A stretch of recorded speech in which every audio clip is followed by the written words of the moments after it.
Justin Williams, 3-time Stanley Cup champion. This is the best stat ever. I was like, he's got a Conn Smythe, which is incredible, but 8-1 in Game 7s. Most points in Game 7s. The Mr. Clutch himself. Good morning, buddy. How we doing? Good morning. I'm doing great. How are you? I'm doing all right. Does that surprise you a little bit when you hear that stat? Matthews has as many goals through 509 as Ovechkin?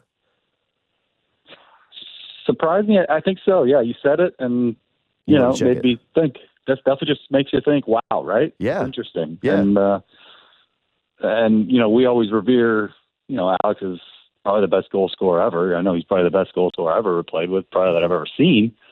But I mean, you got to give props where props is due, and Auston Matthews is a very unique shot, unique release, just like Alex Ovechkin has a very unique, powerful one-timer, and they've found ways to put goals in the back of the net. But you know what? It is kind of weird. Like this market, we've nitpicked the Leafs to death this season because everybody has such high expectations. And yeah, Matthews he's had a bit of a weird year where he scored a bunch of multi-goal games. He's had a couple of hat tricks. And then there was a lull period for him where he basically didn't score for, I think, 7 of them.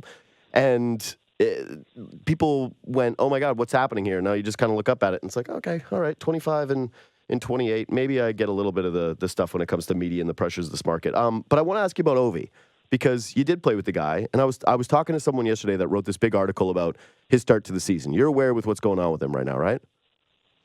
Correct. Okay, so yeah, it's for those that don't. He's got 1 5-on-5 goal this year, 3 on a goaltender, 5 overall in 28 games, and he's gone 13 games without a goal. You played with the guy. Do you think that he will chase this record no matter what? Like, do you think that he has the makeup where this means so much to him that he'll go into his 40s, even if it means that, he's chipping away at this thing slowly? I do think that there's going to be a lot of positive regression here. Like, a lot of the numbers are saying it's shooting percentages, it's power play numbers that are unsustainable, that he probably will finish with, 25-plus goals this year. But that still puts him pretty far off the pace when he's going to be entering his age 39 season. Yes, and I'm obviously completely aware of what's going on, and I've watched some of the games, obviously, and seen him, and it just like he was able to, in previous years, a little bit more impact the game, just not on the power play, right? Like he would people just assume because they see the highlights, they see him scoring one-timers all the time, but there were a lot of other times he scored goals from in front of the net, from second efforts, from hitting the guy turning a puck over, from going to the net, tipping one in. Like those opportunities still happened for him, and they just don't seem to be happening this year for whatever reason, whatever it may be. But to answer your other question about will he chase it? I mean, obviously it's a discussion right now, but it seems to me like, yes. I mean, he signed that contract for a reason. He wants to be there. He wants to be the best goal scorer of all time. Of course he wants that. But, if things get so bad that he's just, I don't feel great on the ice and the body tells you something else, sometimes you got to listen. And, I don't think it's, this year, next year, but at some point, if this is still lagging and the production is just not there and he's just not feeling it body-wise, because there's a lot of miles on that and a lot of hard miles. Ovi is a hard guy and plays hard and a lot of hits on that body. So eventually it wears down a little bit. I mean, I hope it's not, and I hope he does go on to score 10 goals in the next 10 games and kind of rejuvenate himself. Just not really at the Hurricanes' expense if he plays them. Yeah, I think there was a couple assumptions that we made that might have been a little wrong. One is that it was like, okay, he's always going to have these power play numbers. Like, they're always going to be there.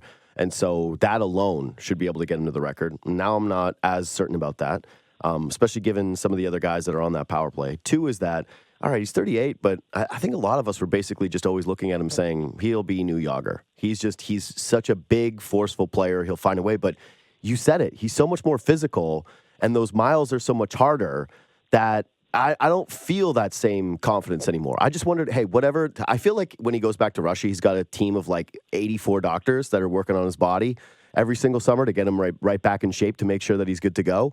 But yeah, the hard mileage that you talk about, I do wonder how that's going to start to wear on him as seasons go on, and especially as it's like, yeah, age 39 season, and you're in game 43 of the regular season, and you're trying to chase this goal record, and it's still looking like another maybe year away. That's when I start to wonder if it's ever going to happen. Well, teams are starting to play a lot differently too. Like you look at good penalty kills, and you could see when he played against us. I mean, we were basically just taking him out of the equation. Right. And I think obviously that's a big point to it, right? You get on the penalty kill against Washington, you're like, don't let him beat you. Okay, that's the goal. Don't let him beat you. If somebody else beats you, that's okay. Okay, we don't love it, but don't let him beat you. And teams are really, really taking that away. They're playing more of a diamond against the 1-3-1 power plays that are going on right now, and just really putting more emphasis on him not being there. And a lot of times you can just look at him sometimes, and he's just standing there with a guy right next to him, and completely, what the heck am I doing? So 5-on-4s sometimes turn into 4-on-3s when he's on the ice, and teams are being smart and doing their best to make sure he's not the one that hurts them. So you're a Carolina guy, you're still with the team, but you're popping up on television, you're popping up on shows like this one. You're dipping your toe, like you're checking the temperature on the media stuff. Why now? Well, I think just the whole basis of it is when you retire from hockey, you got to figure out what you want to do when you grow up. Yeah. And, I've been a hockey player my whole life, and I've been fortunate here that, in the 2 years that I've been retired, I'm able to dip my toe in a lot of things, and a lot of opportunities have arisen where I can kind of, ease my way into a direction that I want to go. And I'm enjoying the media stuff. I'm enjoying the advising stuff for Carolina. Mm-hmm. I'm enjoying coaching my son's 15-year-old team. I mean, there's things that are really, I'm able to do a lot more now that I'm not playing anymore. And to be quite honest, I'm just a lot more busier than I am now than I ever was playing hockey. I was always told where to be and what time practice is and when the plane is, and now it's all on me. But I'm finding there's not enough time in the day sometimes. Yeah, I got a little offering for you if you'd like to hear it. You've seen what consultants make, right? It's a nice job. Well, what consultants? Buddy, that's the beauty of consultants, is that it's just like you have to be an expert on something, and then they go, okay. But then a lot of times, like from my experience anyways, no offense to consultants listening to the show. No offense. In my experience, I've met a lot of consultants where it's like, that's what you did? Like, all right, it's not that. All right, fine, I guess. So, okay, whatever. Let's listen to this person. That's their fee. That's pretty nice. I think you should just be a clutch consultant.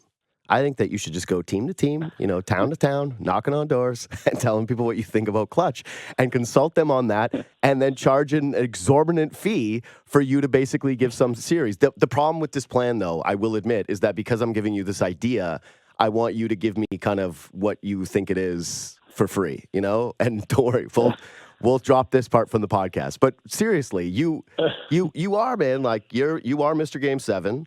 And it's like, this isn't even just, some people always point to playoff stuff and say like, hey, small sample size, some guys have had luck. But no, like you look at your game winning goals throughout your career, like you've always just had a big time sense of the moment. And so this is kind of vague and big. And I've asked this to other people who seem to have it. But when you're looking back on it now and you've had a little bit of space, do you feel like there was something about you that put you at an advantage in those spots? Like, what is Clutch to you? I don't know if there's something that put me at an advantage. I think the advantage was the teams that I was on. I was on some pretty damn good teams, and we were able to rise to the occasion. We had a lot of gamers, and that's a hard word to describe, right? What's a gamer? Guys who are able to block out the bad thoughts in your head and just go out and get it. That was my main thing when I was playing these games. I said, you know what? Okay, I know I'm not the best player on the ice, but for this game, I'm going to pretend that I am, and I want to be the guy. And if I make a mistake, it's okay, but I'm going to want to be the guy to make the difference today. And I'm not going to be scared for the moment, and I'm going to try my best to go and get it. And Listen, things worked out for me, for my teams in a lot of instances where our backs were up against the wall. And, I'm very proud of that now that I'm retired and I can reflect on it. But do you think that, it sounds like you were actually saying that you were able to coach yourself before these games even started, that would actually help you get into that moment? Because the consensus you usually hear from people is that they want to be like, I don't even want to think about it, that it's just nothing has changed, nothing is different. Yeah, well, I think that's a wrong way to approach it. Definitely. I mean, you're not playing this game like a game 7 like any regular game. Like you're just not. And I don't think that's the right approach to have it. Right. And my thing was, right, you always see things twice. Right. You see things once in your brain. Okay, and then hopefully you see it actually happening on the ice. And I think visualization, the power of thought, are two things that are really becoming more used in the NHL, where guys are working on their physical body and working on their mental game as well. See, I like this, though, because, again, there does seem to be more of a consensus of don't overthink it, don't grip the stick too tight. And it feels like actually maybe one of your advantages was that you did have a deeper appreciation for that moment, and that did help you focus in a little bit more. And I would say this, too, is like, this is me reading off of some of what you're saying, but if that's the case, then I would think that you could teach someone to be a gamer.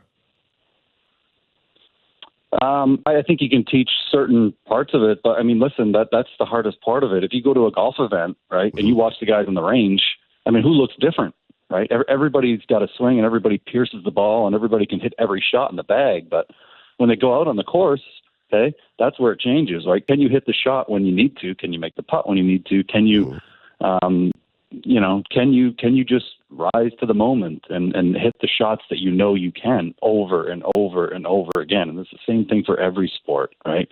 Can you hit the game-winning 3? Can you make the play when it matters, when there's a guy in your face, when the pressure's on, and you just can't be scared to take your shot. Well, what do you think it would say then if one certain team, since 2017 has only been able to close one series? I'd say they're due. Okay. So, wow, you're like, hey, can you go out and can you execute it? Because on the range, this particular golfer is nasty. If you were to combine this on the range, in the regular season range, oh my God, you should see him.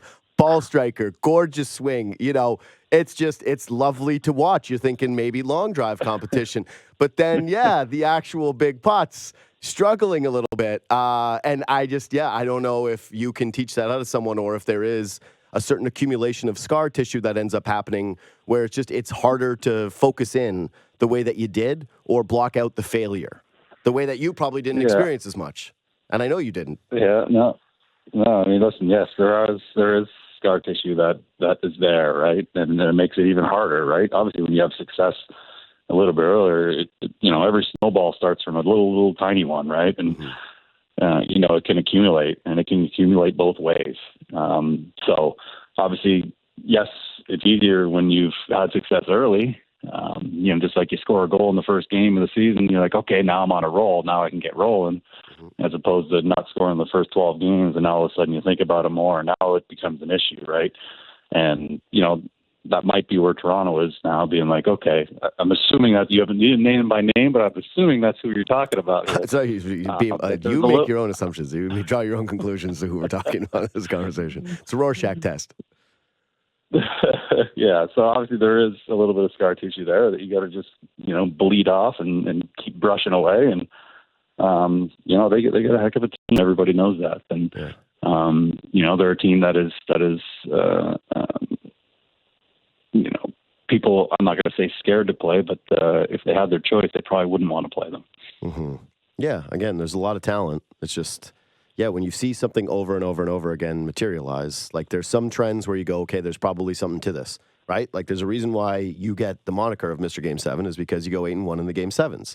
And then when you go, not 8-1 in the Game 7s, and it's kind of the opposite in the series for you, I think that it's fair for people to go, well, hey, maybe this is actually more of a thing now that we're accumulating more and more of a sample of it.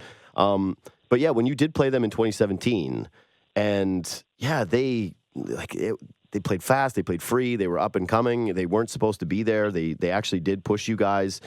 could you have ever imagined that, like, this is where they would be? Like, I'm sure at some point when you were looking at them, you thought, man, these guys are going to be a wagon for a really long time. And again, regular season-wise, they have been.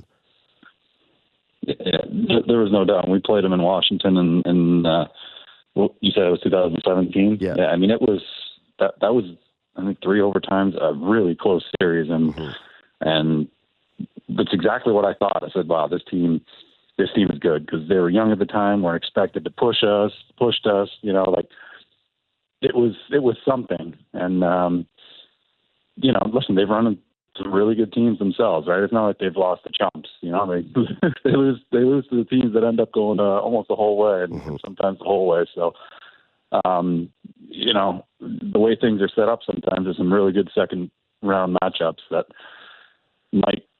should have, been played later on. And, but listen, a really good team, and I think Toronto should still have really good optimism about them. I will say that if you are Mr. Clutch, you lost 2 overtime games to the team that's supposedly the least clutch.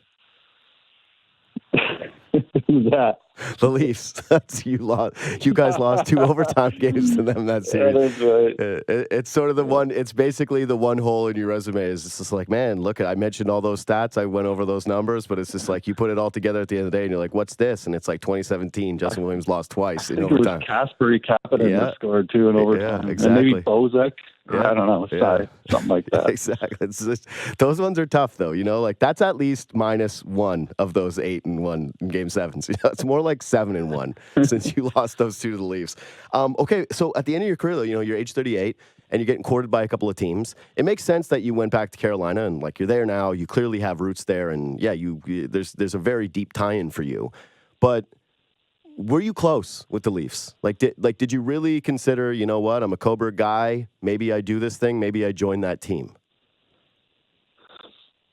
Well, I mean, there has to be a two-way street, right? There has to be, hey, I'm interested, and, you can't just be like, hey, I want that girl to be my girlfriend, but she doesn't like you. There's got to be a two-way street, right? There's got to be a two-way street. And right when I semi-retired a little bit, and, I had thought about it. We had discussions, and it didn't happen. But, when I look back at my career, yes, I would have, perhaps liked to have played for a Canadian team.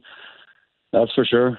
It didn't happen. I'm not losing any sleep over it, but I think it's something that almost, it's not for everybody, but I think it's something that everybody should experience playing in the Canadian team. So it sounds like, they talked to you and then you reciprocated the interest, and then that more closer to the 11th hour, they were like, yeah, thanks, but no thanks. Well, listen, there's discussions all the time that happen, and it just didn't come to fruition, and that's fine. But, yeah. I don't look back with any regret in my life, but playing for a Canadian team would have been nice. Yeah. Because I was going to, when you must have taken a long, hard look at like where the team was at and how you would fit in and what you could have brought there. And yeah, it seemed at the time, again, for a team that was looking to get over the hump, even to just have, like, I really do believe in the power of this, and I do think that this is something, was to bring a winner into a locker room. And especially this, I felt like this was something that the Leafs lost when Jake Muzzin kept getting hurt, was that there was a vacuum of a guy that had been there and done it before that could have preached that kind of message that we were talking about when we were discussing Clutch earlier. Yeah, I think that's actually a really strong point. That I thought when Jake Muzzin went there, that was a really, really good, smart signing.